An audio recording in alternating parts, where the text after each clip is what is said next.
वेददया गाती आम्हा तयाची संगती नाम धरियले कंठी तेने साठविला पोटी ओंकाराचे बीज हाती आमुच्या ते निज नाम धरियले कंठी तेने साठविला पोटी तुका मने बहु मोठे अनुरेणू हुनी धाकटे नाम धरियले कंठी तेने साठविला पोटी विठ्ठला विठ्ठला विठ्ठला विठ्ठला विठ्ठला विठ्ठला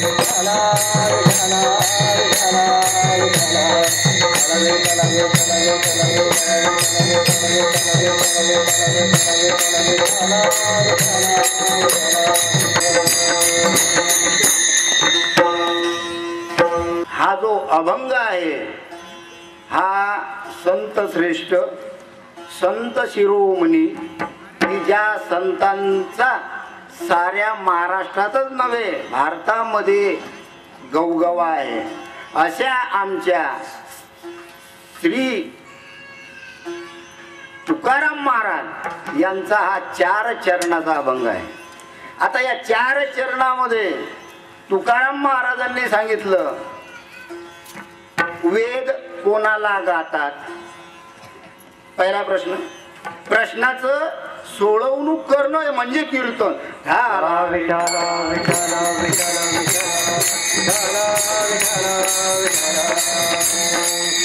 जर अभंग असेल त्या अभंगाचं विश्लेषण होत नसेल दुसरंच काही सांगत बसणं असेल तर मी तरी त्याला कीर्तन म्हणत नाही. ठाला विठ्ठला विठ्ठला विठ्ठला विठ्ठला विठ्ठला विठ्ठला. प्रश्न असा आहे, टेंट मध्ये यायच्या अगोदर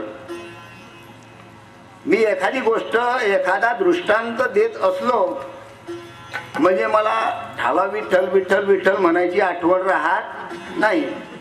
एका जणानं काय सांगितलं, पायाला दोर बांधा, दोर आणि ती ओढली म्हणजे म्हणत जा तुम्ही ठाला विठ्ठल ठाला विठ्ठला विठ्ठला विठ्ठला विठ्ठला विठ्ठला विठ्ठला. पण आज काही तसं होणार नाही कारण विठ्ठलाचं स्वरूप आपल्याला माहित आहे आणि ते सर्व आपल्या लक्षात आहे. आज परमपूज्य आमचे सद्गुरू परमपूज्य श्रीपाद बाबा यांच्या पुण्यतिथीचा हा वैष्णव मेळावा, पुण्यतिथीच्या निमित्तानं वैष्णव मेळावा आपण दरवर्षीप्रमाणे साजरा करतो आहोत. आता वैष्णव कशाला म्हणतात याचं विश्लेषण मी सकाळी केलेलं आहे, आता पुन्हा करत नाही. तर श्रीपाद बाबा यांच्या पुण्यतिथीच्या निमित्तानं या कार्यक्रमाचं आयोजन केलेलं आहे आणि दरवर्षी पौष शुद्ध त्रयोदशीला हा कार्यक्रम इथंच होत जाईल. याच्या पुढे हे 2009 साल आहे. आता याच वर्षीच्या म्हणजे 2009 सालामध्ये डिसेंबरच्या 28 आणि 29 तारखेला वैष्णव मेळावा येतो आहे. म्हणजे 12वी पुण्यतिथी याच वर्षी साजरी होते आहे. म्हणजे एकाच वर्षी किती पुण्यतिथ्या झाल्या? 2. त्याच्यानंतर 11 मध्ये नाही, पंचांग पाहिल्यानंतर सांगू, बरोबर आहे. पण आनंदाचा योग आहे की याच वर्षी 2 पुण्यतिथी श्रीपाद बाबांच्या पुण्यतिथी आम्ही साजरी करणार आहोत. एक आज आणि एक 28 आणि 29 डिसेंबर 2009 ला. बाबांनी जे कार्य केलं हे कार्य संपूर्ण महाराष्ट्रामध्ये संपूर्ण वारकऱ्यांना माहिती आहे.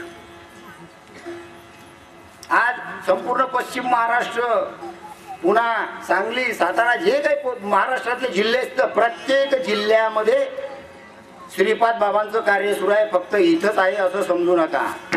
महाराष्ट्राच्या बाहेर सुद्धा श्रीपाद बाबांचे कार्य केलं आणि ते कार्य करत असताना श्रीपाद बाबांचे किती हाल झाले, किती त्यांना त्रास सहन करावा लागला, किती म्हणजे चालता चालता अक्षरशः त्यांच्या पायाचं रक्त निघत होतं. आणि अशा परिस्थितीमधून श्रीपाद बाबांनी हे कार्य केलं. त्या दृष्टीनं आम्ही हे कार्य एवढं करतच नाही. नवे सद्गुरू पुढे जे काही कार्य होते हे कमीच असते, लक्षात ठेवा.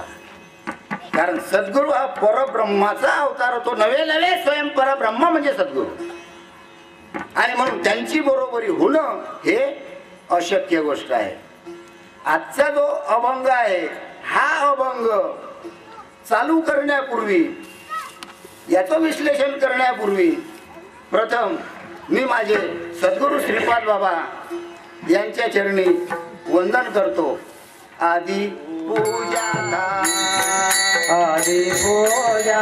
गुरुनाथा, आदि पूजा गुरुनाथा, आदि पूजा गुरुनाथा. झाले देवावरी सत्ता, झाले देवावरी सत्ता, झाले देवावरी सत्ता, झाले देवावरी सत्ता. पूजा गुरुराया, पूजा गुरुराया. तर सद्गुरूला वंदन केल्यानंतर सारं जग कोणाची? भगवंताची. वास्तवात मी सांगितलेलं आहे परब्रह्म आणि सद्गुरू दोन्ही एकच रूप आहेत, परंतु दोन्ही एक रूप कोणी मानतच नाही. आणि म्हणून बाकीच्या सर्वांकरता पांडुरंगा पांडुरंगा करू प्रथम मान मान, पांडुरंगा करू प्रथम मान मान, पांडुरंगा करू प्रथम मान मान, पांडुरंगा करू प्रथम मान मान, पांडुरंगा करू प्रथम मान मान, पांडुरंगा करू प्रथम मान मान, पांडुरंगा करू प्रथम मान मान, पांडुरंगा करू प्रथम मान मान, पांडुरंगा करू प्रथम मान मान. दुसरे चरण संतांचे या, दुसरे चरण संतांचे या, दुसरे चरण संतांचे या, दुसरे चरण संतांचे या. त्यांच्या कृपा जाणे कसे विचारो, त्यांच्या कृपा जाणे कसे विचारो, त्यांच्या कृपा जाणे कसे विचारो, त्यांच्या कृपा जाणे कसे विचारो, जाणे कसे विचारो, त्यांच्या कृपा जाणे कसे विचारो, त्यांच्या कृपा जाणे कसे विचारो, त्यांच्या कृपा जाणे कसे विचारो. बरोबर आहे. अभंगाचा पहिला चरण. वेद जया गाती तया आम्हाची संगती. वेद जया गाती आम्हा तयाची संगती म्हणजे वेदाचं वर्णन ज्यानं केलेलं आहे.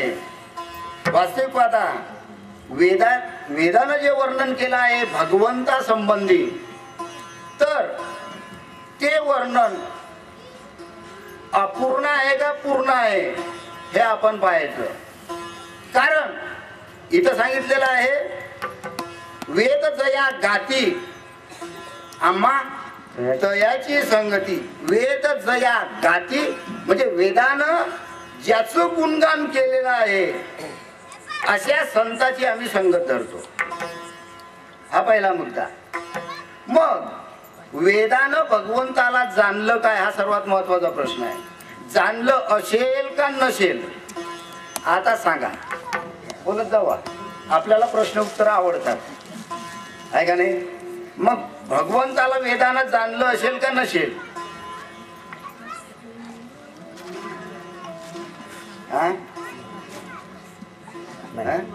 बरोबर आहे. वेदानं भगवंताला जाणलं नाही, बरोबर आहे. त्याचं कारण वेद जाणू गेला, वेद जाणू गेला, तो मौनावला, पुढे मौनावला, पुढे मौनावला. वेद जाणू गेला, जाणू गेला, वेद जाणू गेला, ते पुढे मौनावला, वेद जाणवला, वेद जाणू गेला. हरिपाठी शिरावला तोची धन्य, हरिपाठी शिरावला तोची धन्य.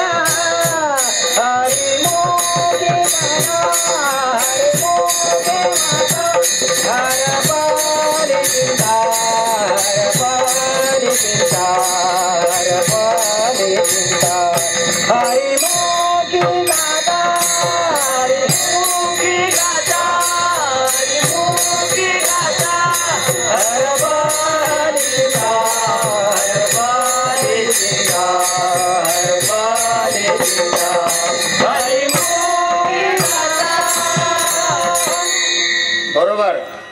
वेद जाणू गेला पुढे मौनावला, आणि ते पहा की गुह्य तुझला प्राप्त कैसे. माझा हरिभट पाठले बरं. वेद जाणू गेला पुढे मौनावला, याच्यामध्ये असं होतेच. कारण काय, पाठ केल्यानंतर एखादं दुसरं कडवं म्हटल्यानंतर पहिले लक्षात नाही राहत, साहजिकच आहे. ज्याचं तोंडपाठ असलं त्याचे सुद्धा लक्षात राहत नाही. चुकणं हा मनुष्याचा धर्म आहे, बरोबर आहे. आणि चुका होतातच. आणि ह्या ज्या चुका झाल्या ह्या मला फार आवडतात, नाही काय. हा, वेद जाणू गेला पुढे मौनावला, आणि ते गुह्य तुझला प्राप्त कैसे. म्हणजे वेदानं भगवंताला जाणलं असेल की नाही. आता पुन्हा प्रश्न आहे, पुन्हा प्रश्न आहे, ते गुह्य तुझला प्राप्त कैसे. म्हणजे वेदाचं जे गुह्य आहे हे जोपर्यंत समजत नाही, जोपर्यंत गुह्य मिळत नाही, तोपर्यंत भगवंत कळत नाही, ब्रह्म कळत नाही, विठ्ठल कळत नाही, राम कळत नाही. आणि तो राम कळण्याकरता, ते ब्रह्म कळण्याकरता वेद सुद्धा मौनावले. वेदाला सुद्धा त्याचा थांगपता लागला नाही. याचा अर्थ असा, वेदांनी भगवंताला जाणलं नाही असं नाही बरं. वेदांनी भगवंताला जाणलं, परंतु वेद मौन झाले, भगवंताचं ते वर्णन करू शकले नाही. आता का वर्णन करू शकले नाही? आता एवढे मोठे वेद, भगवंताच्या श्वासापासून निर्माण झालेले वेद, ऋग्वेद, यजुर्वेद, सामवेद, अथर्ववेद. मग आता एवढे मोठे वेद आहे, वेदामधूनच उपनिषद तयार झाली, गीता तयार झाली, श्रुती स्मृती तयार झाली. अशा प्रकारचे अनेक प्रकारचे ग्रंथ, उपनिषद वगैरे तयार झाले. आणि त्या वेदांनी भगवंताला जाणलं नसेल काय? प्रश्न महत्वाचा आहे. जाणलं, तिचे म्हणता जाणलं नाही, पण मी म्हणतो जाणलं. कसं जाणलं? कारण काय, वेदाला जाणलं पण त्याचं वर्णन करू शकले नाही. आता का वर्णन करू शकले नाही त्याचं उदाहरण सांगतो. पहा, पाणी आहे, पाण्यामध्ये मिठाचा खडा तुम्ही टाकला, मागे मी उदाहरण दिलं होतं, पाण्यामध्ये मिठाचा खडा टाकला. आता मिठाचा खडा टाकल्यानंतर काय होईल, ते मीठ त्या पाण्याशी एकरूप होऊन जाईल. मग त्याचा एकरूप झाल्यानंतर त्या मिठाचा मीठपणा राहिला काय, बरोबर आहे. आता ती मीठ जर बोलू लागलं, बोलताय का मिठाला, कारण ते काय झालं, त्या पाण्याशी एकरूप झालं.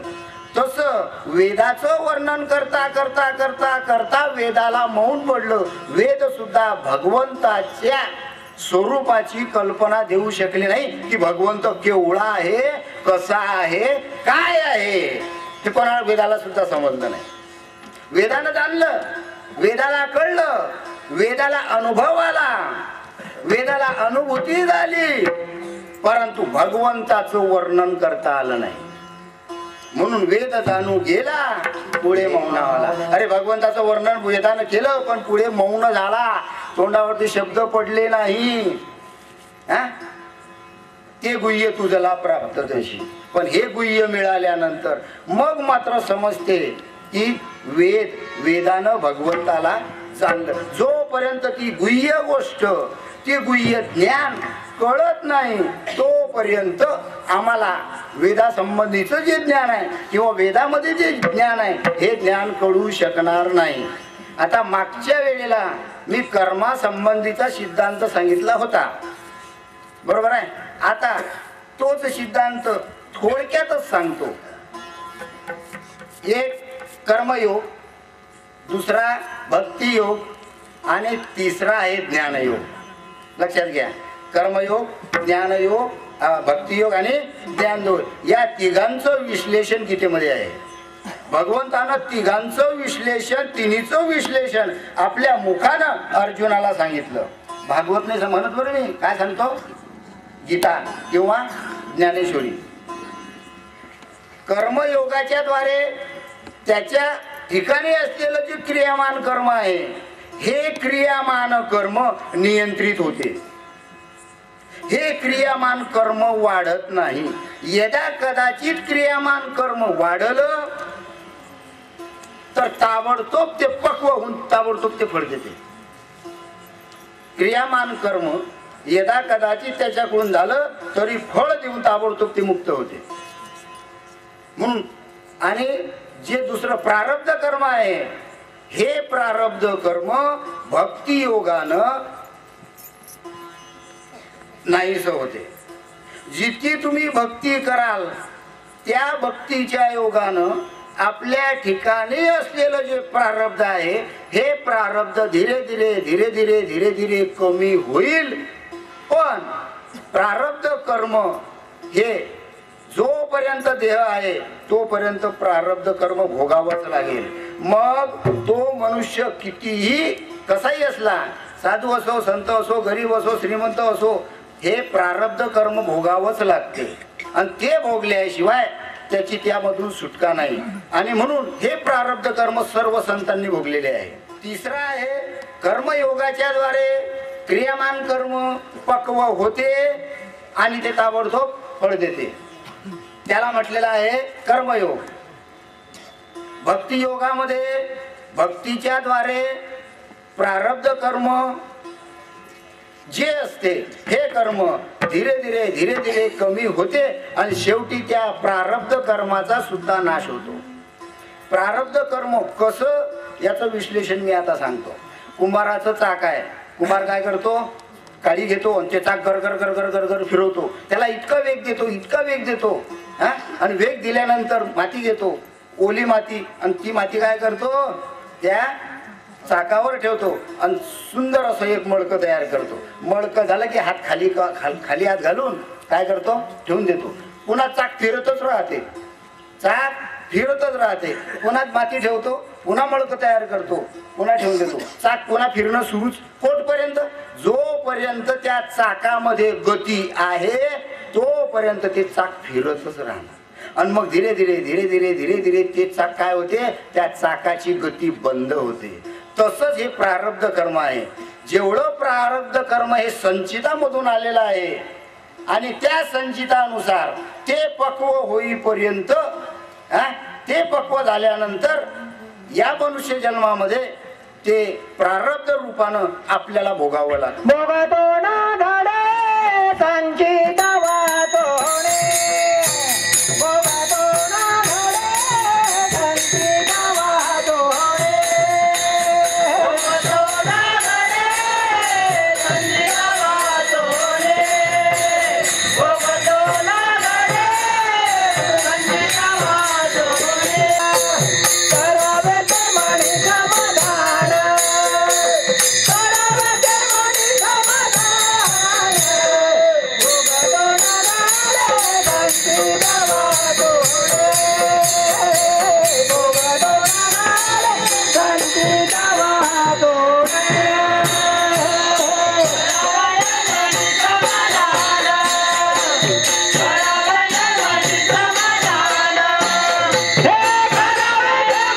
समाधान, भोगतो ना घडे संचित वाचोणे, भोगतो ना घडे संचित वाचोणे. बरोबर आहे. प्रारब्ध भोग नाहीसा होतो आणि जे संचित कर्म आहे हे संचित कर्म फक्त याच जन्माचं नाही तर अनादी कालापासून मी ब्रह्मरूप आहे या अज्ञानानं आम्ही जीव झालो आणि ते अज्ञान जन्म जन्मांतरीचं आहे. जन्म जन्मांतरीचं अनादी काळापासून असलेलं अज्ञान कोणतं? मी देह आहे. देह म्हटलं की तो जीव झाला आणि जीव झाला की त्याच्या ठिकाणी असलेले जे संचित कर्म आहे हे संचित कर्म जमा होते. अशा प्रकारे या संचित कर्माचे पापाचे डोंगर तयार होतात परंतु संचित कर्म बाद होत नाही. जसं एखाद्या मनुष्याने बँकेमध्ये पैसा ठेवला, दर महिन्याला येतो बँकेत पैसा टाकतो, काही खर्च करण्याकरता ठेवतो, बाकी सर्व. अशा प्रकारे बँकेमध्ये असलेली जी संचित पुंजी असते ही कशी होते? जास्त वाढतच जाते रिटायर होईपर्यंत खूप पैसा जमा होतो. बरोबर आहे. मग ते संचित कर्म केव्हा बाद होईल तर ज्ञानाग्नीनच संचित कर्म वावले.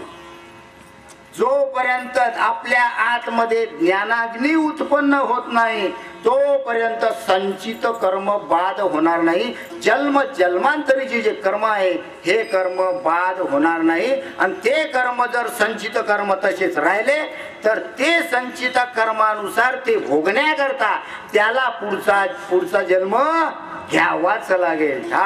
विठ्ठल विठ्ठल विठ्ठल विठ्ठल.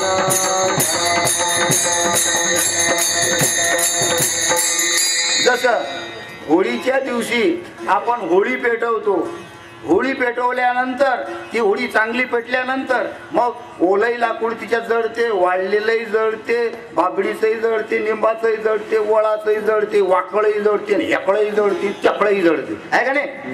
सर्व प्रकारचे लाकड होळीमध्ये जळतात. बरोबर आहे, जळतात की नाही? मग त्या ज्ञानाग्नीनं जसं होळीमध्ये सर्व लाकडं जळतात अगदी त्याच पद्धतीनं ज्ञानयोगाद्वारे ज्ञानाग्नी प्रगट झाला म्हणजे संचित कर्म सुद्धा शिल्लक राहत नाही. संचित कर्म सुद्धा बाद होऊन जाते. कर्म आहे, क्रियामान कर्म आहे, संचित कर्म आहे, प्रारब्ध कर्म आहे. मग आता हे आम्हाला बाद करायचं आहे, हे आम्हाला नाहीसं करायचं आहे. आता नाहीसं का होत नाही? हे कर्म बाद का होत नाही? त्याचं कारण एकच, आम्ही जीव झालो. आम्ही अनादी कालापासून ब्रह्मरूप आहे परंतु खाली येत येत येत येत अनादी कालापासून आम्ही आमचं स्वरूप विसरलो.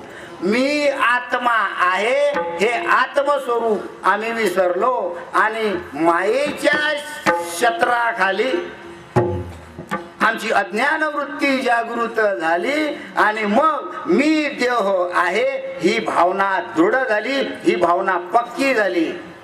मी आत्मा आहे असं समजतच नाही, मी देह आहे. आणि त्या देहा संबंधानं जे जे कर्म होतात ते कर्म पाप पुण्यामध्ये त्याची गणना होते. जीवाचा उद्धार होणे नाही. तुम्हाला एक उदाहरण सांगतो, भजन करा. विठ्ठल विठ्ठल विठ्ठल विठ्ठल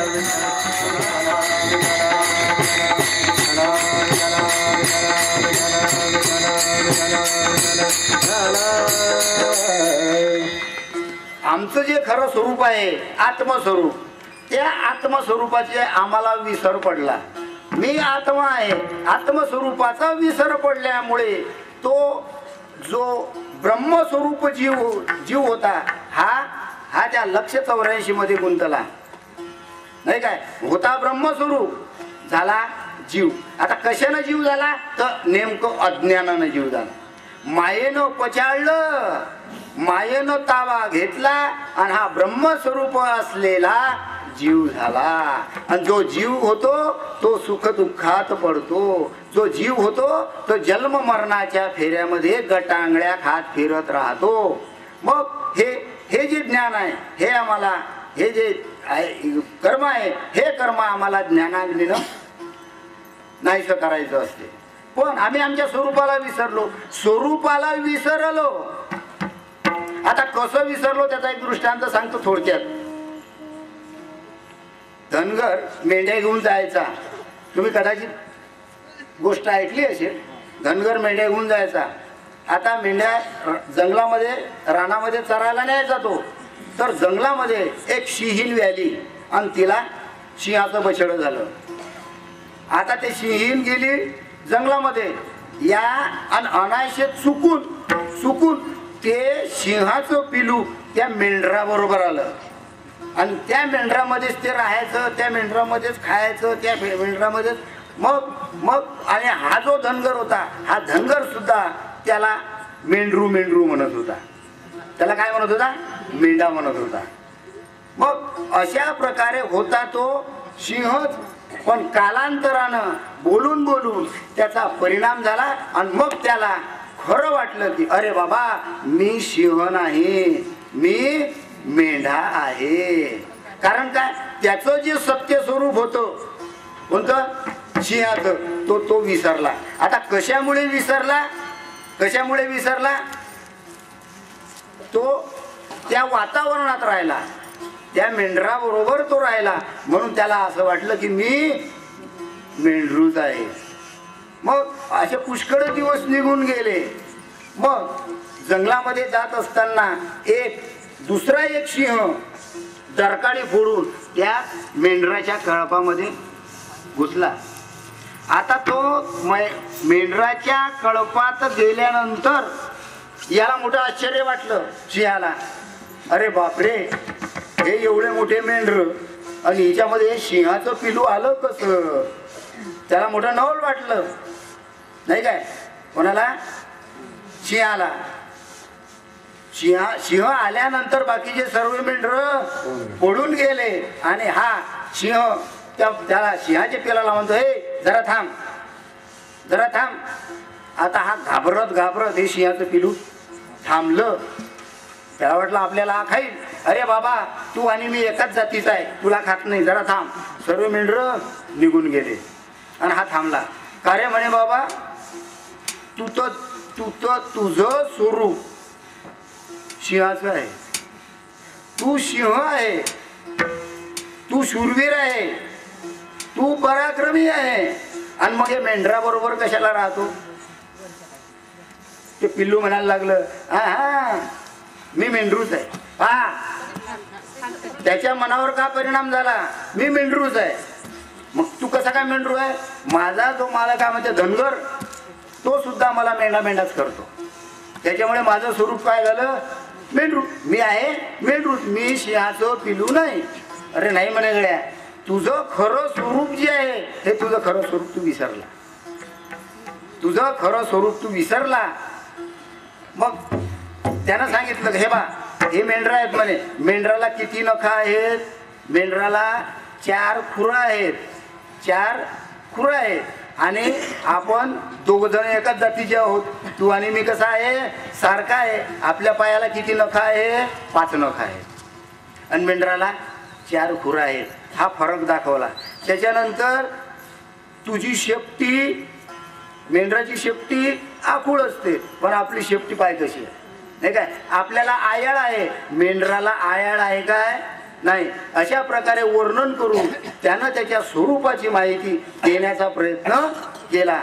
तरी सुद्धा त्या मेंढराच्या पिल्लाला ते खरं वाटलं नव्हतं, कारण तो स्वतःच स्वरूप विसरला. खूप प्रयत्न केले सिंहानं, पण त्याला ते पटलं नाही. मग शेवटी त्याला विहिरीच्या काठावर नेलं आणि त्याला सांगितलं, म्हणजे बाबा पहा, एक लक्षण तुला सांगतो, मेंढराला 2 शिंग असतात नाही काय. तुला शिंग आहेत काय नाही. तू पहा, तुझं स्वरूप आणि माझं स्वरूप कसं आहे, दोघांचे स्वरूप एक आहे. तू मेंढरू नसून स्वतः हा सिंह आहे. समजलं की नाही. नाही, मी खरोखरच सिंह आहे. तू आता असं कर, डरकाळी फोड, डरकाळी फोड असं म्हणता बरोबर त्या दुसऱ्या दिवशी मेंढराच्या पिळामध्ये ते गेलं आणि त्यानं मोठ्याला डरकाळी फोडली आणि तो त्या सिंहाबरोबर निघून गेला. जोपर्यंत त्याला त्याचं स्वरूप समजलं नव्हतं तोपर्यंत तो त्या मेंढरामध्येच राहिला. वास्तविक पाहता तो मेंढरू होता काय नाही, त्याचं स्वरूप सिंहाचं होतं.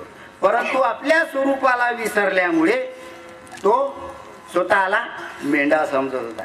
तसं तुम्ही सुद्धा ब्रह्मरूप आहात, तुम्ही सुद्धा ईश्वर रूप आहात, परंतु आपल्या आत्मस्वरूपाला विसरले म्हणून जीव झाले. विठ्ठल विठ्ठल विठ्ठल विठ्ठल विठ्ठल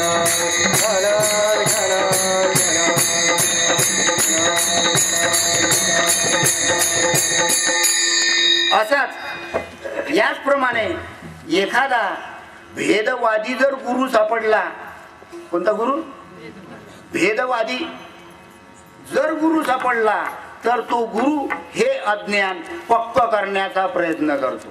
कोणतं अज्ञान, कोणतं अज्ञान, तू देह आहे नाही काय, हा तू देह आहे, तू लहान आहे, तू मोठा आहे, तुझ्या शरीराला हे नाव आहे, तुझ्या शरीराला ते नाव आहे, अशा प्रकारे तुझे हे नातेवाईक आहे, ते नातेवाईक आहे, भाऊबंद काय जे काय असेल नसेल, हे शरीरा संबंधीचं ज्ञान दृढ करतो. कोण, भेदवादी गुरु. पण जर त्याला श्रोत्रिय आणि ब्रह्मनिष्ठ आणि दयाळू असा जर सद्गुरूची त्याला भेट झाली, गतजन्मीच्या पूर्व पुण्याईनं आणि भगवंताच्या कृपेनं त्याला जर ब्रह्मनिष्ठ सद्गुरूची भेट झाली की ते सद्गुरू त्याला त्याच्या खऱ्या स्वरूपाची ओळख करून देतात. आणि मग त्याला समजते की बाबा रे, मी देह नाही, मी आत्मा आहे, माझं खरं खरं स्वरूप आत्मस्वरूप आहे. ठार विठ्ठल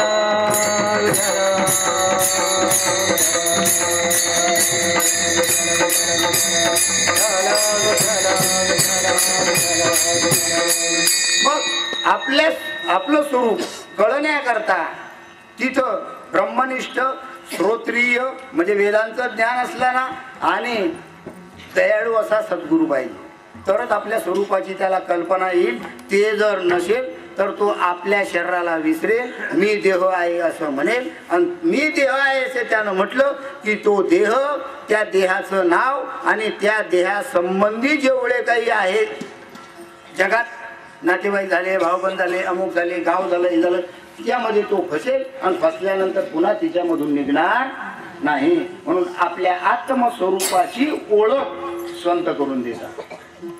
बरोबर आहे. आणि वेदानं जे जाणलं नाही, वेदानं जाणलं नाही, वेदानं जाणलं अशा संतांची संगती आम्हाला करायची आहे. बरोबर आहे. वेद जया गाती आम्हा तयाची संगती. पहिल्याच्या वेद जया गाती, वेद जया गाती, हो हो हो, वेद जया गाती, वेद जया गाती, ओ हो हो,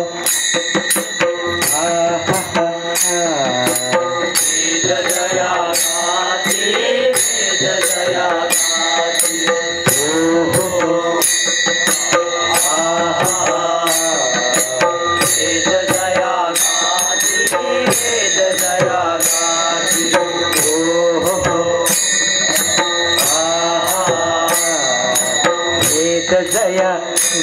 गाती वेद जया गाती हो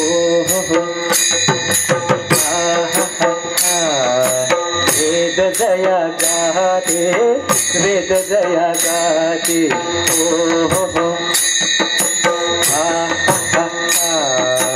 वेद जया गाती वेद जया गाती हो वेद जया गाती वेद जया गाती हो आम्हा त्याची संगती आम्हा त्याची संगती आम्हा त्याची संगती आम्हा त्याची संगती आम्हा त्याची संगती आम्हा त्याची संगती नामाचे कंठी हो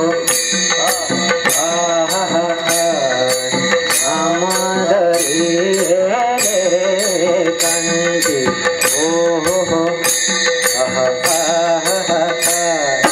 आम्हा त्याची संगती आम्हा दयाची संगती आम्हा दयाची संगती हो आत्मदयाची नाम धरेल कंठी नाम धरेल कंठी नाम धरेल कंठी नाम धरेल कंठी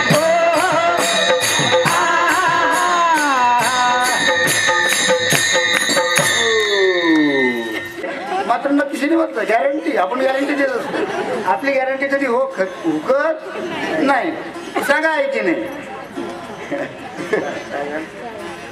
काय आहे, कानाले गोड लागते नाही काय चांगलं आहे पण सिनेमानीच्यात फरक आहे थोडा सिनेमा म्हटलं म्हणजे सिनेमाच कीर्तन म्हटलं म्हणजे हो बरोबर आहे का नाही तर काय हरकत नाही आता मी तर वर्षातून एकदा इथं उभा राहतो नाही काय आता मलाच काय समजते हां आता माझ्यापेक्षा हे सर्व कसे आहे अनुभवी आहे का नाही अनुभवी हां कसे आहेत कशात अनुभवी आहे हां चालली म्हणते काय हरकत नाही ठीक आहे तर भगवंतानं म्हणजे सांदीपनी ऋषीने जो अनुग्रह श्रीकृष्णाला दिला सांदीपनी ऋषीनं जे नाम श्रीकृष्णाला दिलं वशिष्ठ ऋषींनी जे नाम रामाला दिलं मच्छिंद्रनाथाने जे नाम कोणाला दिलं गोरक्षाला दिलं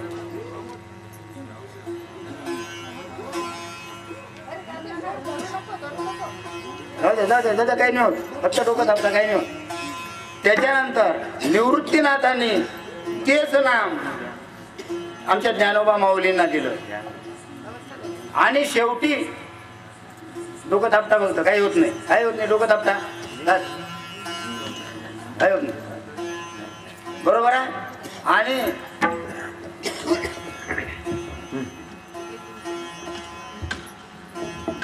निवृत्तीनाथांनी तेच नाम ज्ञानेश्वर माऊलींना दिलं आणि वरदान मागून दिलं वरदान मागितलं ज्ञानेश्वर माऊली पसायदान मागितलं की जे नाम मला मिळालं हेच नाम साऱ्या जगाला मिळू दे आदिनाथ गुरु सकळ सिद्धांता आदिनाथ गुरु सकळ सिद्धांता आदिनाथ गुरु सकळ सिद्धांता आदिनाथ गुरु सकळ सिद्धांता मचिंद्र तयाचा मुख्य शिष्य मचिंद्र तयाचा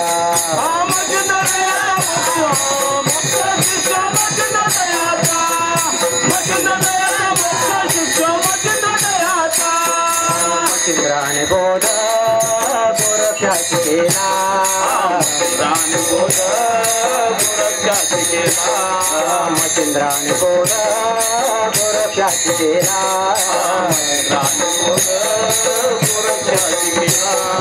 गोरक्षवडेला गणपती गोरक्षवडेला गणपती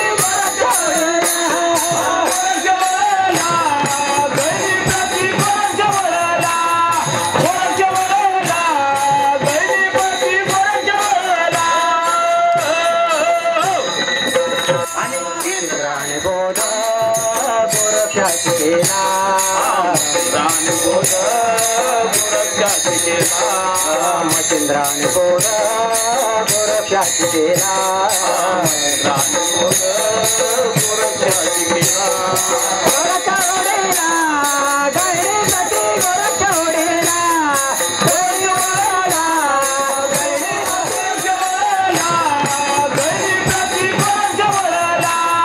गोरक्षवडेला गणपती गोरक्षवडेला आणि तेच नाम आम्ही इथं बसलेल्यांना दिलं हे सोडून. आहे याच्यामध्ये साधक आहे साधक आहे 2-3 जण आहे नाही काय. अशा प्रकारे हे जे गुह्य नाम आहे, आता नाम कसं आहे मी तुम्हाला सांगितलं गुह्य. हे नाम घेतल्यानंतर गुह्य नाम घेतल्यानंतर तुकाराम महाराजांना गुह्य नाम घेतलं. तुकाराम महाराजांच्या तोंडून स्तोत्र सुरू झाले. काय तुकाराम महाराजांच्या तोंडचं स्तोत्र काय सांगू? विठ्ठल विठ्ठल. हेच गुह्य नाम नारदाला मिळालं. नारदाच्या मुखातून आपोआपच स्तोत्र निघायला लागले, स्तोत्र निघायला लागले. कोणतं? नारायण नारायण. बरोबर आहे बरोबर आहे. हेच नाम ज्ञानेश्वर माऊलींना मिळालं. आपोआपच त्यांच्या मुखातून शब्द तयार झाले, हरी हरी. हेच नाम रामदास स्वामीला मिळालं. जय जय रघुवीर समर्थ. अशा प्रकारे याच नामामधून सर्व नावाची निर्मिती झाली. कारण नाम हे अनादी आहे, नाम हे अनादी आहे, नाम हे गुह्य आहे.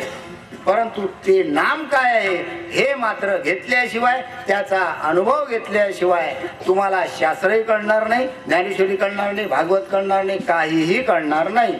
मग आता काही लोक म्हणतात, कीर्तनकार म्हणा, प्रवचनकार म्हणा किंवा भागवतकार म्हणा, मी हळूहळू बोलतो हा हा म्हणतात की आम्हाला सर्व कळते.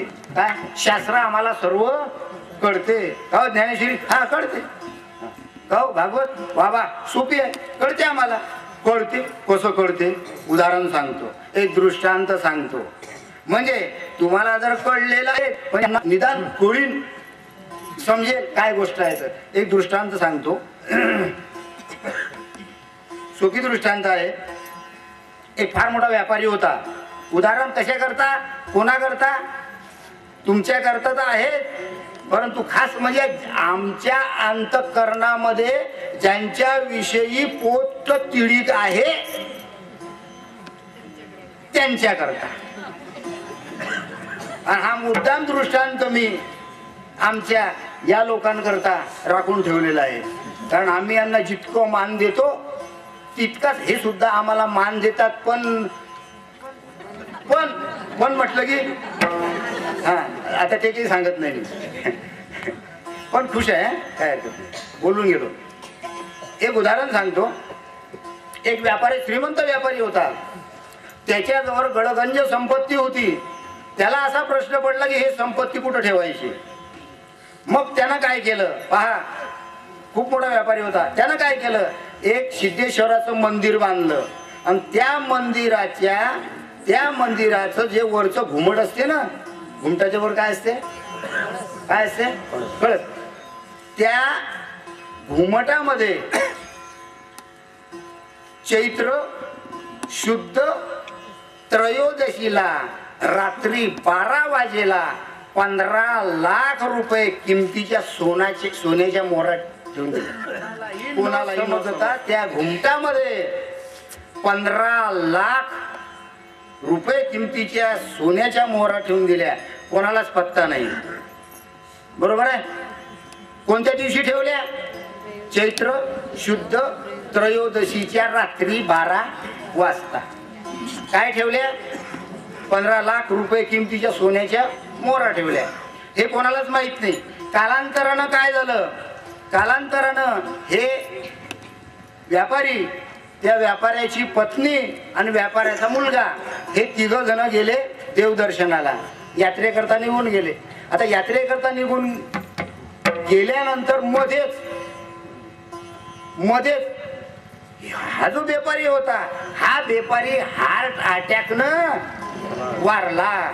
त्याच्या तोंडातून शब्द सुद्धा निघाला नाही. बरोबर आहे. मग आता हे मायलेक घरी आले. हा जो व्यापाऱ्याचा मुलगा होता हा कालांतरानं थोडासा मोठा झाला आणि हा सुद्धा व्यापार करायला लागला. पण व्यापार करता करता याच्यामध्ये त्या कामामध्ये त्याला तोटा सहन करावा लागला.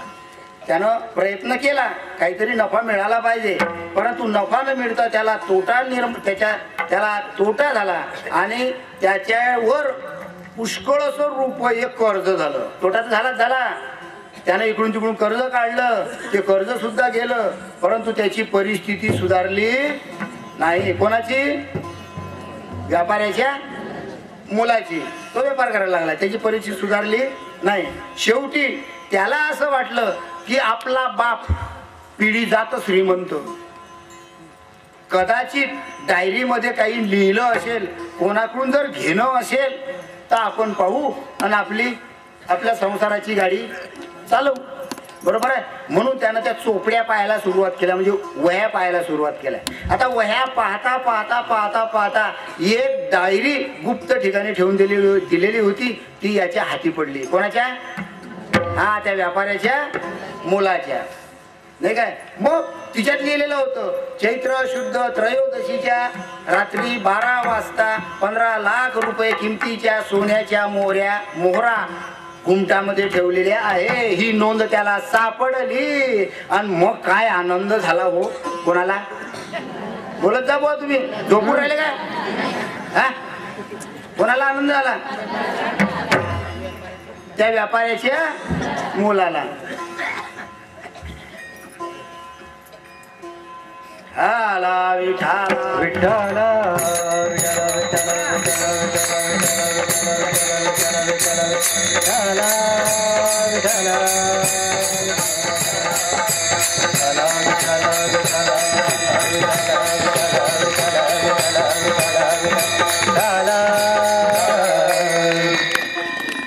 सापडली आणि तिच्यामध्ये ते नोंद सापडली. आता यानं काय केलं? व्यापारी बोललं का? कोण बोलतो तिकडे? हा, बोलायचं नाही. व्यापाऱ्याच्या मुलानं काय केलं? 2-4 मजूर बोलवले आणि तो सिद्धेश्वर महाराजाचं जे मंदिर होतं त्या मंदिराचा जो घुमट आहे हा घुमट पाडला, पूर्ण पाडला. पाडल्यानंतर त्यानं पाहिलं तिच्यामध्ये एक सुद्धा सोन्याची मोहरी त्याला सापडली नाही. उलट त्याच्या नावाची चर्चा सुरू झाली. बापानं देऊळ बांधलं आणि पोरगा शहाणा निघाला, त्यानं देऊळ पाडलं. पहा, त्याला फार वाईट वाटलं. पण म्हणे या डायरीत नोंद ही काही चुकीची नसणार, त्याला खात्री होती. मग त्यानं आपल्या मित्राला दाखवली. मित्रानं तिच्यावर विचार केला, नाही काय, या गुंटामध्ये 15 लाख सोन्याच्या मोहरा ठेवलेल्या आहे. हो म्हणे, बरोबर आहे, वाचल्या. हो म्हणे, नक्कीच आहे म्हणे. पण म्हणे मी घुमट पाडला, त्या घुमटात तर एकही मोहरी सापडली नाही. मग आमच्या बुड्यानं खोटं लिहून ठेवलं असेल काय, असं त्या मुलाला वाटलं. 2-4 जणांना दाखवलं, पण तो म्हणे तसं शक्य नाही. ज्या अर्थी ही रक्कम ठेवलेली आहे त्या अर्थी ही रक्कम कोणत्या तरी खात्यात खर्ची घातली असेल. पुन्हा प्रयत्न केले, पुन्हा पाहिलं, परंतु ती घुमटाची रक्कम कोणत्याच खात्यात खर्ची घातली नाही. मग आता प्रश्न असा आला की जे म्हाताऱ्यानं लिहून ठेवलेलं होतं हे खोटं होतं का? मग सांगा, आता तुम्हीच सांगा इतकी जण. हा, बरोबर आहे. खोटं होतं का खरं होतं? खरं लिहिलेलं होतं, परंतु त्याला त्याचा अर्थ समजला नाही.